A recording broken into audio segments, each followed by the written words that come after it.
What is going on? This is episode number 1 of Jeremy's Point of View here on my new YouTube channel. For anybody that's ever listened to me before, I used to run a podcast up in New York. Now I'm living in the beautiful, beautiful state of North Carolina. So getting this channel up and going. In this first episode here, we're going to be talking Dexter New Blood. Actually just recently finished rewatching, me and my wife, the first, 7, 8 seasons of Dexter. It was a joy to go back and watch it all, and it was an even bigger joy to have the return of Dexter New Blood and to get to experience the somewhat ending we all deserve. I am going to warn everybody up front. There are going to be spoilers here. There's going to be spoilers about the ending. We're going to discuss it a little bit here. I'm going to make this isn't going to be too long of a video, but just going to kind of touch over a few things, what I liked about it, what I didn't like about it. Overall, Dexter New Blood for this season, great season. Really brought Dexter back to those first 4 seasons. Those first 4 seasons I thought were the best of Dexter. Opposite of that, the Hannah McKay season I thought was probably the best of the final 4 seasons. And obviously, you know how we all feel about the ending. I'm pretty certain a lot of us are on the same note when it comes to how we feel on that final season of Dexter. So to get to have the show come back almost a decade later, and to get to see Michael C. Hall play Dexter again, it's fantastic. Couldn't complain. Having the original showrunner back was wonderful.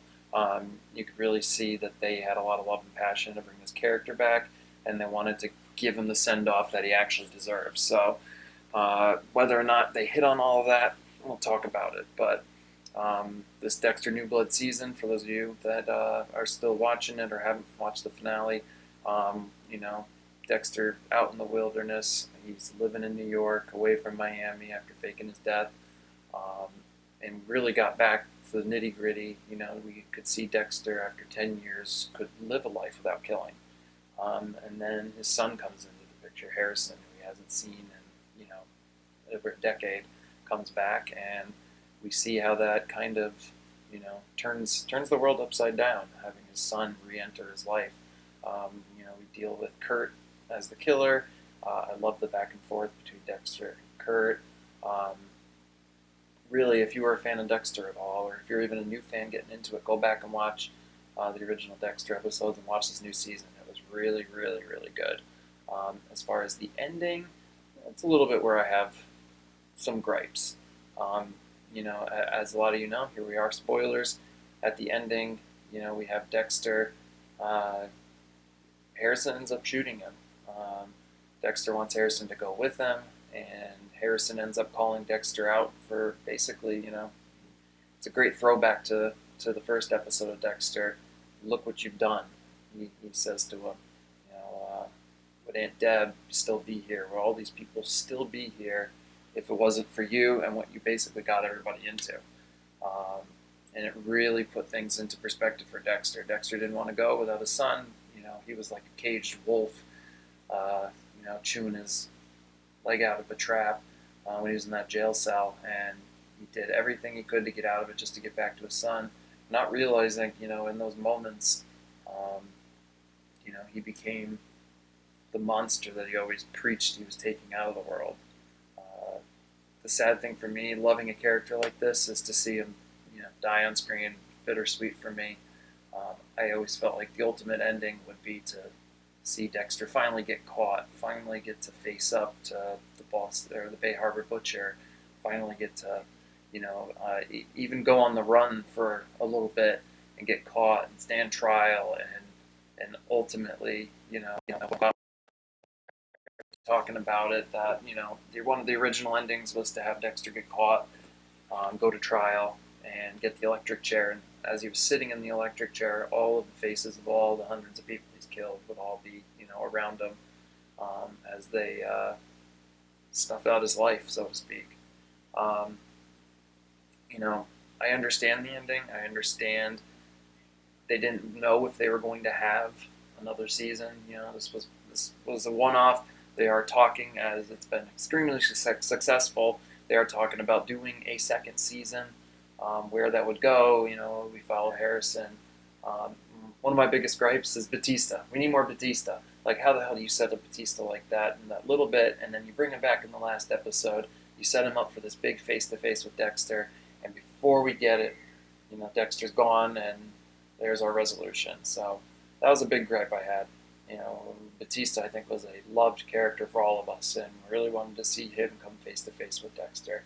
In a lot of ways, the story, the sins of the father is the name of the final episode, and in a lot of ways, I felt like Harrison could have broken those sins of the father if he didn't shoot Dexter. I think, if anything, he should have shot him in the leg and let Angela take him in. I think that would have spoke even bigger volumes to who Harrison is, and that he's not like his father. If he had done something like that, I think that could have really, really, given this a much more, satisfying resolution, the resolution that we really, really wanted. Overall, like I said, it's one of those things where I don't think the ending is terrible. I think it is much better than the ending we got originally. I think the season as a whole is, for me, an 8 out of 10, 9 out of 10. Overall, the season, I just feel like the ending falls flat for me. I give the ending 5 out of 10. It doesn't ruin the entire experience. I just feel like there are things that could have gone a little bit better. I think, if there was a plan for another season, we really could have gotten some more out of the Dexter on the run, or Dexter getting caught, and finally, coming face to face with everything that he's done. I feel like just shooting him and, having his son do it, and that's it, kind of leaves me a little unsatisfied overall. But Michael C. Hall returned as Dexter. He's fantastic, as always. He didn't miss a beat, stepping back into the shoes of this character, and it was a fantastic season.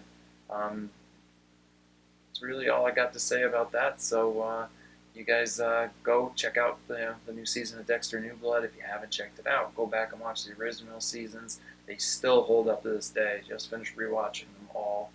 It's still a fantastic show. I agree with most. The first 4 seasons were much better than the last 4. I think season 7 with Hannah McKay was a pretty solid season overall. And I do hope, ultimately, even with the unsatisfied ending that we got, I do hope that they end up pulling off a second season somehow, seeing where Harrison is, seeing what Angela goes through, seeing Batista come back in a bigger role, and seeing Dexter get outed finally for being the Bay Harbor Butcher and the monster that he ended up being. So if you guys like the video, please click the like, please click subscribe. There's going to be a lot more content coming out. This is just the first one, so if it's a little rough, I apologize right off the top, but we're going to keep going here, and I'm going to get better with all of this, and I'm going to keep putting out content, and I hope people like it, and I hope people keep coming back. So like I said, like the video, subscribe, and I will see you guys on the next one.